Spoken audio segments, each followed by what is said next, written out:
Super bro, super bro. அருமையான வார்த்தை.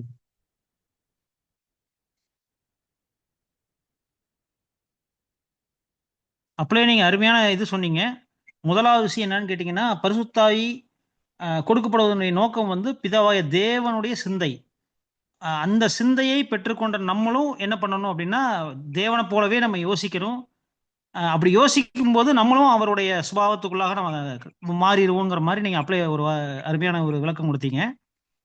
அதே போல இப்ப கூட பார்க்கும்போது தேவனுடைய நீதியினுடைய காரியங்கள் 3 விஷயங்கள் நீங்க சொன்னீங்க. முதலாவது ஆதாமுக்கு வருது. 2வது ஆதாமுக்குள் விழுந்த எல்லா உலக ஜனங்களும் மீண்டும் அங்க அஹ், மீண்டும் அவங்க திரும்ப கொடுத்தலுக்குள்ளாக வர்றது. 3வது ஆதாமுடைய அஹ், ஆதாமை போலவே எல்லா ஜனங்களும் சோதிக்கப்படுவது. கரெக்டா பிரதர்? ஆமா brother. Thank you brother. Super brother. Thank you brother. Thank you brother. முதல் பாயிண்ட் சொல்லுங்க பிரதர். முதல் பாயிண்ட் என்ன? அதாவது ஆதாம் விழுந்து போயிட்டார் பாத்தீங்களா? ஆமா. பரிபூர்ண ஜீவனாகி ஆதாம், முதல் மனுஷனாகி ஆதாம், அவரை காப்பாத்துறது. அவரை மீட்டெடுக்கிறது. ஆமா ஆமா ஆமா.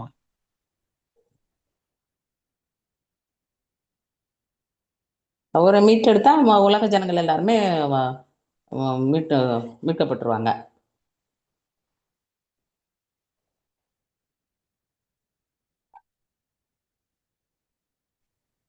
மீட்டெடுத்தது மாதிரி உலக ஜனங்களையும் மீட்டெடுக்கணுமா? அதுக்கப்புறம் அவங்களுக்கு திரும்ப கொடுத்தலின் காலங்கள் கொடுக்கணும். அவங்க பரிபூர்ண நிலைமைக்கு திரும்பி வரணும். அப்புறம் பரிபூர்ண மனிதர்களா மாறினதுக்கு அப்புறம் எப்படி ஆதாம் ஒரு பரிபூர்ண மனிதனா இருந்து சாத்தானால சோதிக்கப்பட்டாலும் அதே மாதிரி முழு மனுக்குலமும் பரிபூர்ண மனிதர்களாகி சாத்தானால சோதிக்கப்படணும். அதுதான் லிட்டில் சீசன்ல நடைபெறும்.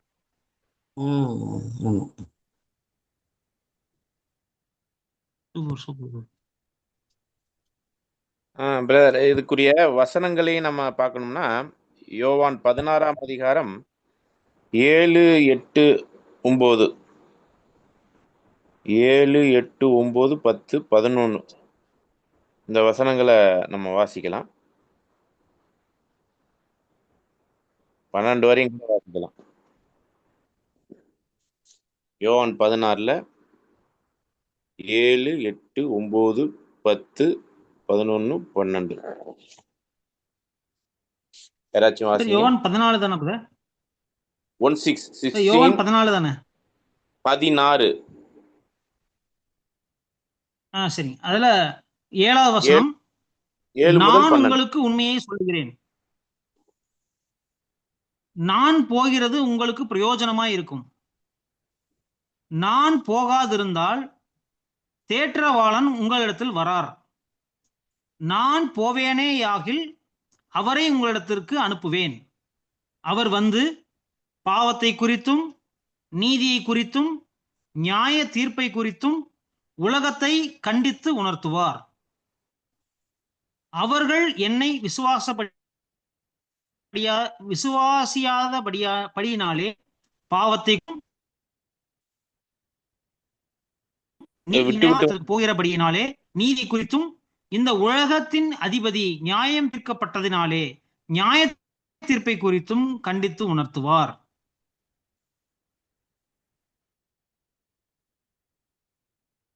பன்னெண்டு வரையும். ஹலோ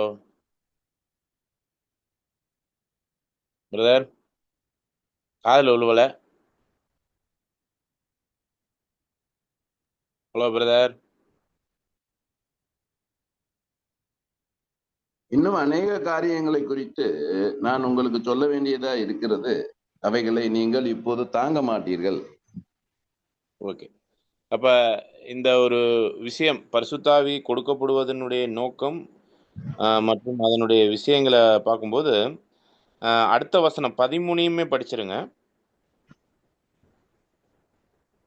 சத்திய ஆவியாகி அவர் வரும்போது சகல சத்தியத்துக்குள்ளும் உங்களை நடத்துவார். அவர் தம்முடைய சுயமாய் பேசாமல் தாம் கேள்விப்பட்டவைகளை யாவையும் சொல்லி வரப்போகிற காரியங்களை உங்களுக்கு அறிவிப்பார்.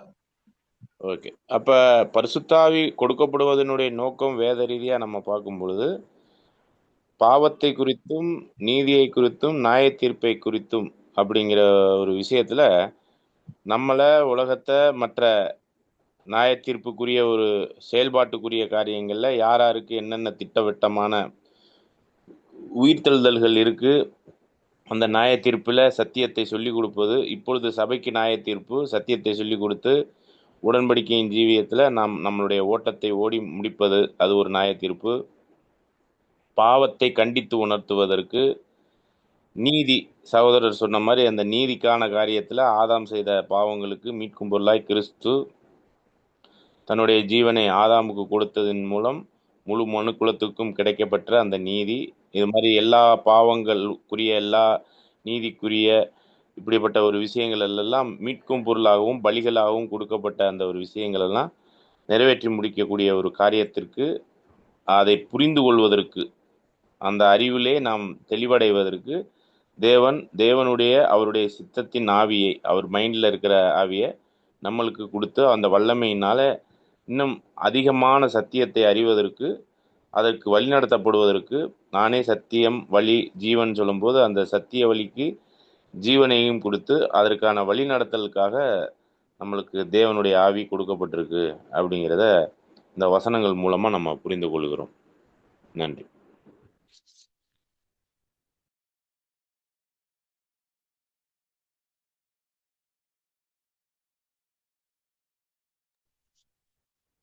ஜோசிராஜ் பிரதர் லைன்ல இருக்கிறீங்களா?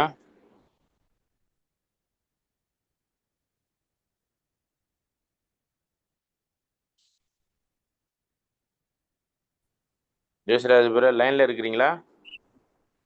லைன்ல தான் இருக்கேன். ஓகே. அங்க இதுல இன்னொரு கேள்வி என்னன்னா, கிறிஸ்து தம்முடைய நீதியை அநேகருக்கு சமன் செய்து கொடுப்பார்னு போட்டிருக்கு. அது எப்படி எல்லாத்துக்கும் சமன் செய்ய முடியும்? அவருடைய ஒரே ஈடுபலி தான். அந்த ஒரே ஈடுபலி மட்டும் இல்லாம இங்க அவருடைய பலியின் புண்ணியங்களை தான் அவர் சமன் செய்யறாரு எல்லாருக்காகவும். அதாவது ஈடுபலி வேற, இங்க சொல்லப்படுறது என்னன்னா பலியின் புண்ணியங்கள். அப்ப இந்த பலியின் புண்ணியங்களை கிறிஸ்துவின் நீதியை அங்க என்ன பண்றாருன்னா எல்லாருக்கும் சமன் செய்யறாரு அப்படிங்கறத எனக்கு கொஞ்சம் டிஃபரன்ஸ் பண்ணி கொஞ்சம் ரெண்டு யாராவது சொல்லுங்களேன், டிஃபரன்ஷியேட் பண்ணி.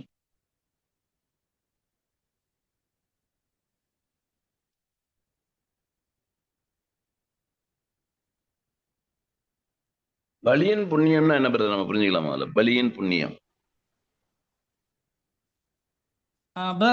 நான் புரிஞ்சுக்கிட்டது எப்படின்னு கேட்டோம்னா, நம்ம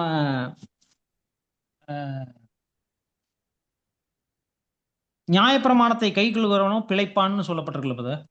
ஆமா பிரதர். அந்த ஒரு உரிமை அல்லது அந்த ஒரு பிழைக்கக்கூடிய ஒரு நிலை அப்படின்னு நான் புரிஞ்சுக்கிறேன். பலியின் புண்ணியம் அப்படின்னு சொல்லும்போது அவரு பலியினுடைய அந்த தகுதி என்னன்னா, ஒரு பரிபூர்ண மனிதன், நீங்க சொன்னதான் நியாய பரிபூர்ண மனிதனாக ஜீவிக்கிற உரிமை அவருக்கு இருந்தது. ஜீவிக்கிற உரிமை அவருக்கு இருந்தது. ஆனா அது அவருக்கு அந்த பரலோக தகுதி கொடுக்கப்பட்டதுனால அந்த உரிமை இன்னும் கர்த்தர் இயேசுவுக்கு இருக்கு. மனிதனா ஜீவிக்கிற அதுதான் என்ன பண்ண போறாருன்னா, முழு உலகத்துக்குமே சமமா கொடுக்க போறாரு. எல்லாரும் பரிபூர்ண மனிதர்களாக ஜீவிக்கக்கூடிய ஒரு உரிமையை எல்லாருக்குமே கொடுக்க போறாரு. அந்த ஒரே உரிமையை எல்லாருக்கும் பகிர்ந்து கொடுக்க போறாரு. எல்லாரும் பரிபூர்ண மனிதர்களா தொடர்ந்து ஜீவிக்கிற ஒரு உரிமை, அதுதானே முடிவுல கிடைக்க போறது. பரிபூர்ண மனிதர் இதுதான் நான் புரிஞ்சுக்கிட்ட. ராஜா பிரதர் என்னன்னு தெரியல எனக்கு, நான் புரிஞ்சுக்கிட்டது அப்படிதான். பரிபூர்ண மனிதர்களா ஜீவிக்கிற உரிமை, அதாவதுதான். சொல்லுங்க பிரதர். ரோமர் 5ஆம் அதிகாரம் 16, 17, 18 இந்த வசனங்களை நம்ம வாசிக்கலாம். ரோமர் 5ஆம் அதிகாரம் 16, 17, 18.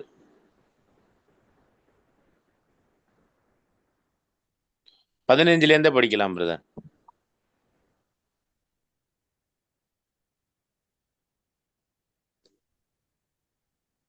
ரோமர் 5ஆம் அதிகாரம் 15 18 வரையும். ஆனாலும் மீறுதலின் பலன் கிருபை வரத்தின் பலனுக்கு ஒப்பானதல்ல.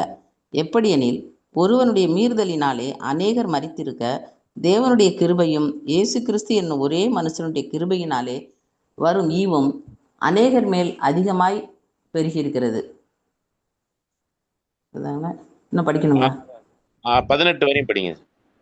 மேலும் ஒருவன் பாவம் செய்ததினால் உண்டான தீர்ப்பு தேவன் அருளும் ஈவுக்கு ஒப்பானதல்ல. அந்த தீர்ப்பு ஒரே குற்றத்தின் நிமித்தம் ஆக்கினைக்கு ஏதுவாய் இருந்தது. கிருபை வரமோ அநேக குற்றங்களை நீக்கி நீதி விளங்கும் தீர்ப்புக்கு ஏதுவாய் இருக்கிறது. அல்லாமலும் ஒருவனுடைய மீறுதலினாலே அந்த ஒருவன் மூலமாய் மரணம் ஆண்டு கொண்டிருக்க, கிருபையின் பரிபூரணத்தையும் நீதியாகிய ஈவின் பரிபூரணத்தையும் பெறுகிறவர்கள் இயேசு கிறிஸ்து என்னும் ஒருவராலே ஜீவனை அடைந்து ஆளுவார்கள் என்பது அதிக நிச்சயமாமே. ஆகையால் ஒரே மீறுதலினாலே எல்லா மனுஷருக்கும் ஆக்கினைக்கு ஏதுவான தீர்ப்பு உண்டானது போல, ஒரே நீதியினாலே எல்லா மனுஷருக்கும் ஜீவனை அளிக்கும் நீதிக்கு ஏதுவான தீர்ப்பு உண்டாயிற்று. ஓகே. அப்ப இந்த அடுத்த வசனமுமே பாத்தீங்கன்னா, ஒரே மீறுதலுக்குனால அநேகர் பாவிகளாக்கப்பட்டிருக்கு. ஒரே மனுஷனுடைய ஒப்பு கொடுத்தலுக்குரிய அந்த நீதியினாலே அநேகர் நீதிமான்கள் ஆக்கப்படுறாங்க அப்படிங்கிறத பார்க்குறோம். அப்போ அந்த அநேகருக்கு எப்படி பகிர்ந்து கொடுக்கப்படுது அப்படின்னா, ஆதாமுக்குள் நாம் அனைவரும் பாவிகளாக நீதிக்குரிய தீர்ப்பு மரண தண்டனை அப்படிங்கிறது கொடுக்கப்பட்டது போல, ஆண்டவராய யாசுவா மெசியா என்பவருக்குள்ளாக அவருடைய கீழ்ப்படிதலுக்குள்ளாக நீதி நியாயப்பிரமாணத்தின் அந்த நியாயப்பிரமாணத்தினால் கொண்டிருந்த அந்த ஜீவியம், அந்த வாழ்வு உரிமை, கிறிஸ்துவுக்கு கிடைத்திருந்த அந்த வாழ்வு உரிமை, அதுதான் இங்கே என்ன பண்ணப்படுது அப்படின்னு பார்த்தீங்கன்னா, அநேகருக்கு நீதியான ஜீவனுக்கு எதுவான ஒரு தீர்ப்பு கொடுக்கப்பட்டிருக்கு. வாழ்வு உரிமை அவர் கொடுத்ததுனால மற்ற முழு மனுக்குலத்துக்குமே அநேகருக்கும் அது கொடுக்கப்பட்டிருக்கு அப்படிங்கிறத வசன ஆதாரத்தோட பார்க்குறோம். நன்றி.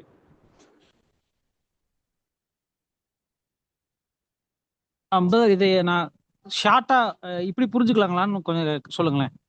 அதாவது கர்த்தருடைய ஈடு பலி எதற்காக பயன்படுதுன்னா உயிர் தெழுப்புவதற்காக பயன்படுத்தப்படுது. அதுவே கர்த்தருடைய பலியின் புண்ணியங்கள் ஒரு மனுஷனை பரிபூர்ண ஜீவியா வாழ வைக்கிறதுக்கு அங்க பயன்படுது அப்படிங்கிற மாதிரி நான் இதை புரிஞ்சுக்கலாமா? பிரதர், ஆக்சுவலா மீட்கும் பொருளுடைய விஷயமே என்னன்னா உயிர் அடைதல் தான், உயிர் தெழுதல் இல்லை. அதாவது எந்த நிலைமையில் மனுக்குலம் முழுவதும் மரிக்குதோ அதே நிலைமையில் திரும்பவும் உயிரடைவதற்கான உரிமை கிடைக்குது. உயிரடைவதற்கான உரிமை மட்டுமே கிடைக்குத ஒழிஞ்சு அவர்கள் பரிபூர்ணத்திற்குள்ளாக வாழ வேண்டும் என்றால் அவர்கள் புண்ணியங்கள் எல்லாம் விசுவாசித்து ஏற்றுக்கொண்டு, நான் சொல்றது விசேஷ விதமா உலக ஜனங்களை, நம்மளுக்கு வேற மாதிரி கான்செப்ட்ல சொல்றாரு. அதே கான்செப்ட் தான், ஆனால் வேற மாதிரி மகிமைக்குள்ள போறோம். நம்ம முழு மனுக்குள்ள பார்க்கும் பொழுது அவங்க அனைவருமே அந்த மீட்கும் பொருளுக்குள்ளாக அவங்க விசுவாசிக்கல, அதெல்லாம் தேவையே இல்லை. பிரேதத்தில் உள்ள அனைவரும் ஜீவனை அடைகிறாங்க, உயிர் அடைகிறாங்க. உயிர் மட்டுமே அடைகிறாங்களே ஒழிஞ்சு அவங்க பரிபூர்ணமான நிலைமையில உயிர் தழுவது இல்லை. அப்ப அந்த உயிர் தழுதல் அப்படிங்கிறது என்னன்னா ரிசல்ட். அதாவது நித்தியத்திற்கும் வாழணுமா இல்ல இரண்டாம் மரணத்துக்குள்ள போகணுமா அப்படிங்கிறதுக்கான ஒரு வாய்ப்புக்காக தான் மீட்கும் பொருளினுடைய ஜீவன். ஆதாமுக்குள் எல்லாரும் மரிக்கிறது போல கிறிஸ்துவுக்குள்ளாக எல்லாரும் உயிர் தான் கொடுக்கிறார். அப்ப அந்த உயிர் அடைந்த பிறகு அந்த பரிபூர்ண வாழ்வு உரிமையை எல்லாரும் பெற வேண்டும் என்றால் அவங்க தனிப்பட்ட முறையில ஒர்க் அவுட் பண்ணணும். எப்படி நம்ம சபைக்கான ஒரு ஓட்டத்துல நம்ம அந்த அர்ப்பணிப்புல நீதிமானாக்கப்படுவதற்கு விசுவாசித்து ஓட்டத்தை முடிச்சாதான் ரிசல்ட் சகாமி. அதே மாதிரி உலக ஜனங்கள் அவங்களுக்கான வாழ்வு உரிமையை முழுவதும் அடைவதற்கு அநேகருக்கு பிதாக்கள் திராட்சை காய்கள் தின்றார்கள், பிள்ளைகளின் பற்கள் குசி போயிற்று என்று அப்போது சொல்லப்படாது, அவனவன் பல் அப்பப்போ குசி போகும் அப்படிங்கிற அந்த வசனம் கூட இருக்கும். ஆமா, எசேக்கியேல்ல சொல்லப்படுற அந்த வசனம் கரெக்டா அப்ளை ஆகும். ஏன்னா அவங்களுக்கு எப்படின்னா, நம்மெல்லாம் முதல் ஜீவன் நம்மளுக்கு எப்படி பெற்றிருந்தோம்னா ஆதாமுக்குள் தான் மரணத்துக்கு ஏதுவான ஜீவன். அதனாலதான் தகப்பன் சாப்பிட்ட பழத்துல நம்மளுக்கும் பல் கூசுது. அப்படின்னா நம்மளுக்கும் அந்த பாவத்தின் நிமித்தம் மரணம் உண்டாயிருக்கு. நம்ம செஞ்ச பாவங்கிறது தனியா வச்சுக்கலாம். ஆனா மரணங்கிறது நம்ம பிறக்கும் போதே நம்ம பல் கூசுது அப்படின்னாக்கி அது மரணத்துக்கு ஏதுவாகவே தீர்ப்போடு தான் நம்ம பிறக்கிறோம். ஆனா ஆமா ஆமா கிறிஸ்துவின் மீட்கும் பொருளினால் உயிரடைகிறவர்கள், உயிர்த்தெழுதல் அல்ல, உயிரடைதல். ம் உயிரடைதல் வேற, உயிர்த்தெழுதல் வேற. அப்ப ம் ஆதாமுக்குள் எல்லாரும் மரிக்கிறது போல கிறிஸ்துவுக்குள் எல்லாரும் உயிரடைவார்கள் தான் போட்டிருக்கோம், உயிர்த்தெழுதல் அடைவார்கள் சொல்ல மாட்டாங்க ஓ வசனம். சரி சரி சரி சரி உயிர்த்தெழுதல் அடையணும்னா வசனம் நற்செய்தி புத்தகத்துல எல்லாம் எப்படி சொல்லப்படுதுன்னா, அவர்கள் தேவதூதர்களைப் போல இருப்பார்கள், அவர்கள் இனி ம் மரிப்பதில்லை அப்படின்னு சொல்லப்படுது. அப்ப ஆமா ஆமா உயிரடைதல்ங்கிறது வேறு, உயிர்த்தெழுதல் வேறு. அப்ப உயிரடைதல் வந்து அவங்க புண்ணியத்தின் நிமித்தம் உயிரடையல, கிறிஸ்து ஆ கொடுத்த மீட்கும் பொருளினால் அவர்கள் உயிரடைகிறாங்க. நாம் கூட ஆ அப்படிப்பட்ட விஷயத்த நம்ம வேற கோணத்துல அடைகிறோம். ஆனா உலக ஜனங்களை பொறுத்த மட்டும் நான் இதை மட்டும் இப்படி பார்க்கலாம். அப்ப பிரேதக்குழியில் உள்ள அனைவரும் அவங்க வந்து அந்த ஜீவனை அடைவாங்க. உயிரடைதலுக்கான அந்த ஒரு விஷயத்துல வாழ்வுரிமையை அவர்கள் தனக்குரியதாய் உரிமையாக்கி கொள்ள வேண்டும் என்றால் அவர்கள் அந்த நீதியின் ஜீவியத்தை நியாய தீர்ப்பின் நாளிலே அவர்களுக்கு சத்தியம் சொல்லிக் கொடுக்கப்படும், நீதியை கற்றுக்கொள்வார்கள்.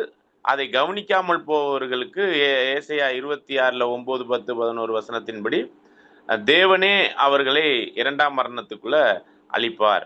அப்ப அந்த வாய்ப்பு, ஜீவனுக்கான வாய்ப்பு கொடுக்கப்பட்டு வாழ்வு உரிமை அடைவதற்கான உயிர்த்தெழுதலை அடையணும்னா அவர்கள் வாழ்ந்து காமிக்கணும், சத்தியத்தின்படி வாழ்ந்து காமிக்கணும். அது அநேகருக்கான பங்களிப்பாக கிறிஸ்துவின் வாழ்வு உரிமையை நியாயப்பிரமாணத்திற்குள்ளாக பெற்றுக்கொண்ட அந்த வாழ்வு உரிமையை ஒவ்வொரு மனுக்குலத்தில் உள்ள ஒவ்வொருவருமே அந்த நீதியாகிய அந்த நியாயத்தை, நீதியை அவர்கள் நிறைவேற்றினாதான் அது உறுதிப்பாக்கப்படுது. அதாவது நித்தியத்திற்கும் வாழக்கூடிய அந்த வாழ்வு உரிமைக்குரிய உயிர்த்தெழுதல் அவர்கள் அடைவார்கள், சாவ மாட்டார்கள் அப்படிங்கிற ஒரு விஷயம். இல்லைன்னா உயிர் மட்டும் கிடைக்கும், அவங்க அதை பயனுள்ள வரையில பயன்படுத்த மாட்டாங்க. பயன்படுத்தாதனால அவங்க இரண்டாம் மரணத்துக்குள்ள திரும்ப போயிடுவாங்க. அதுக்கப்புறம் அதுக்கு மேல எந்த ஒரு மீட்கும் திட்டத்துக்கான வழியை தேவன் இதுவரையும் வைக்கல. நன்றி. இதுல அந்த உலக ஜனங்களுக்குரிய காரியங்கள்ல பலியின் புண்ணியங்கள் அப்படின்னு சொல்லும்போது அந்த பரிசுத்தாவியை பெறக்கூடிய விஷயமா நான் இதை கன்சிடர் பண்ணலாமா?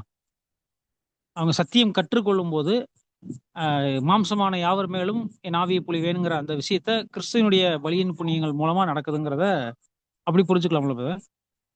நிச்சயமா அவங்க உயிர் தான் கொடுக்கப்படுது. ஆனா அந்த உயிரை பாதுகாத்து கொள்ள தேவன் எக்ஸ்ட்ரா இன்னொரு விஷயம் என்ன கொடுக்குறாருன்னா சத்தியத்தின் ஆவியினால கொடுக்குறாரு.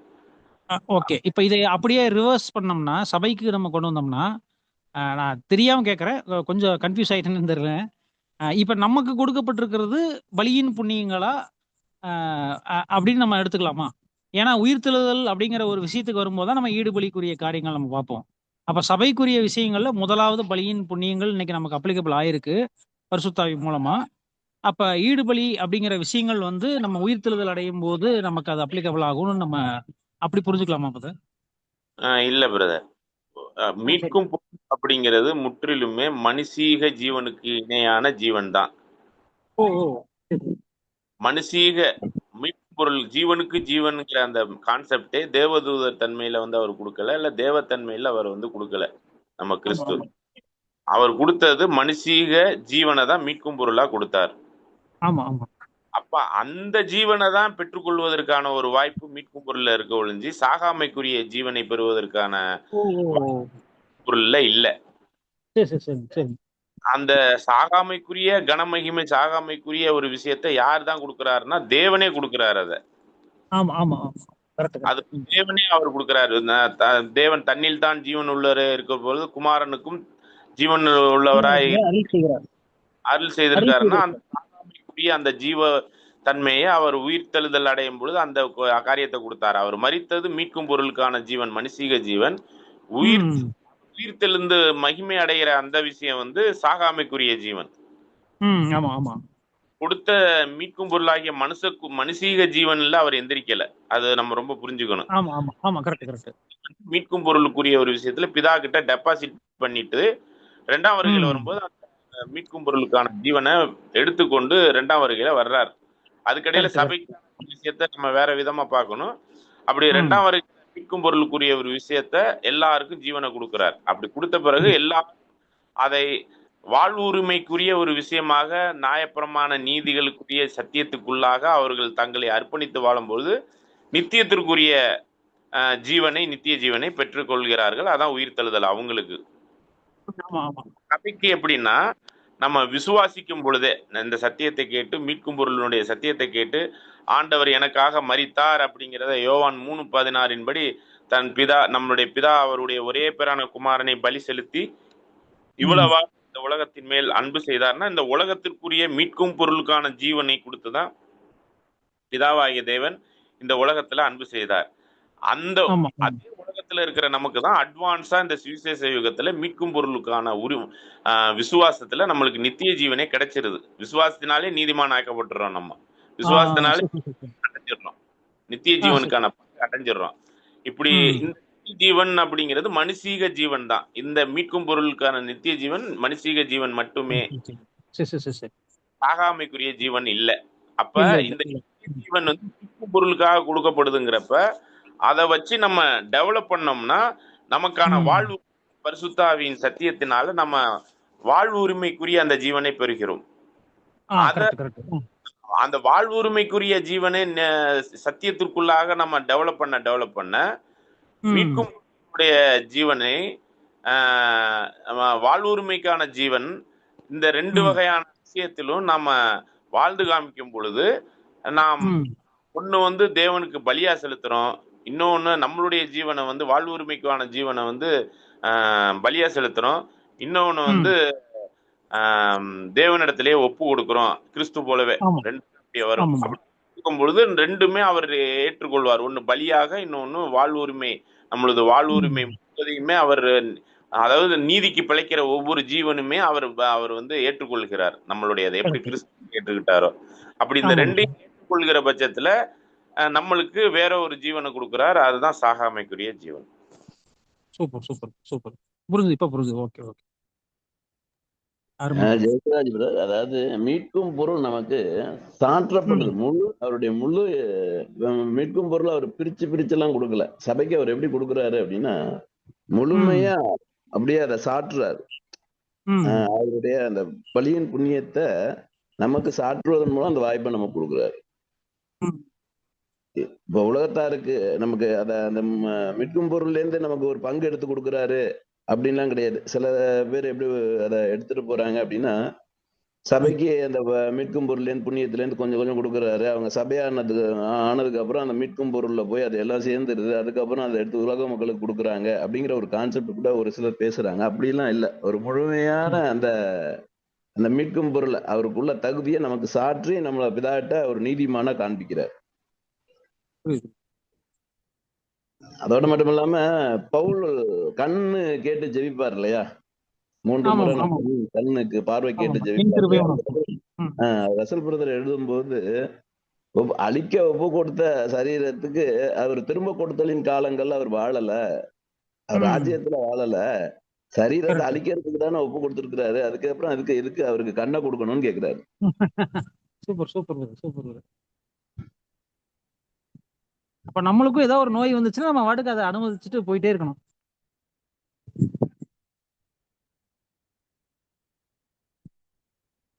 பாபு, அதான் நம்மளுக்கும் ஏதாவது ஒரு நோய் வருது அப்படின்னா நம்மளும் தேவனே இதை நீங்க அனுமதிச்சதுக்கா நன்றின்னு சொல்லி நம்ம கடந்து போயிட்டே இருக்கணும். அதாவது தலைமுடி கூட அவர் அனுமதி இல்லாம தலைமுடிகள்லாம் என்ன பண்றது போது அனுமதியின் பேர்ல தானே எல்லாம் நடக்குது.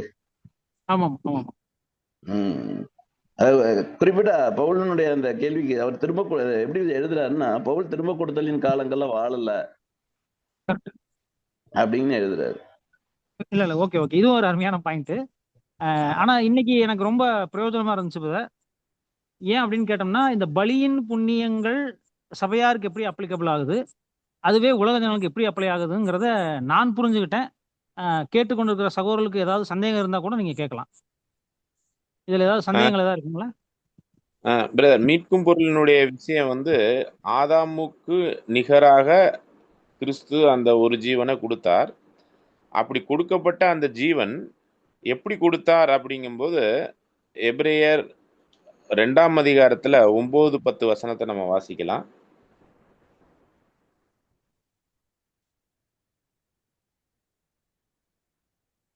எபிரேயர் 2ஆம் அதிகாரம் 9-10.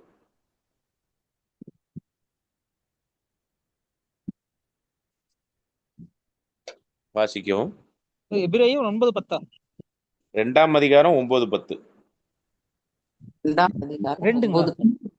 என்றாலும் தேவனுடைய கிருபையினால் ஒவ்வொருவருக்காகவும் மரணத்தை ருசி பார்க்கும்படிக்கு தேவதூதரிலும் சற்று சிறியவராக்கப்பட்டிருந்த இயேசு மரணத்தை உத்தரித்தது நிமித்தம் மகிமையினாலும் கனத்தினாலும் முடிசூட்டப்பட்டதை காண்கிறோம். ஏனென்றால் தமக்காகவும் தம்மாலேயும் சகலத்தையும் உண்டாக்கினவர் அநேகம் பிள்ளைகளை மகிமையில் கொண்டு வந்து சேர்க்கையில் அவர்களுடைய இரட்சிப்பின் அதிபதியை உபத்திரவத்தினாலே பூரணப்படுத்துகிறது அவருக்கு ஏற்றதா இருந்தது. ஓகே, இப்ப அதுதான் இங்க என்ன சொல்லப்படுதுன்னா, ஆதாமுக்கு நிகராய் இன்னொரு 2வது பரிபூர்ண ஆதாமாக அவர் ஜீவனுக்கு ஜீவன் கொடுத்தது.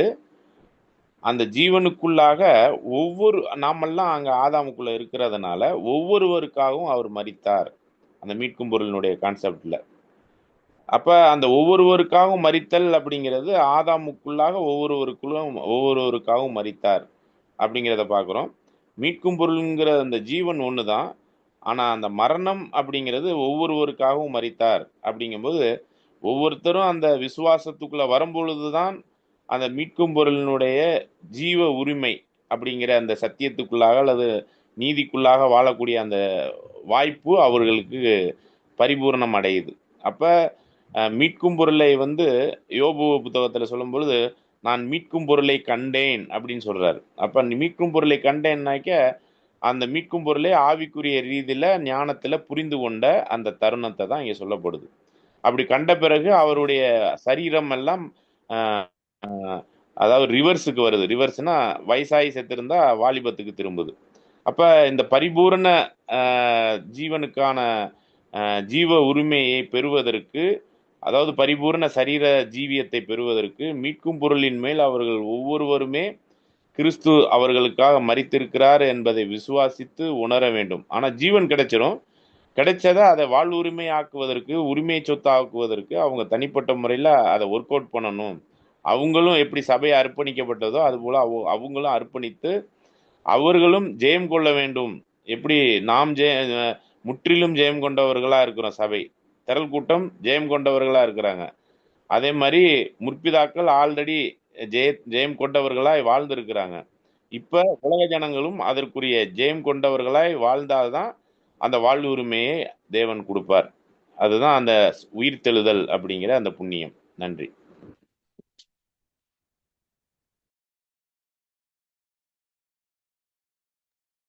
Thank you brother. இதோட நம்ம நிறைவு பண்ணிக்கலாமா பிரதர்? மணி 9:45 ஆச்சு. ஆனா இன்னைக்கு ரொம்ப பிரயோஜனமுள்ளதா இருந்துச்சு.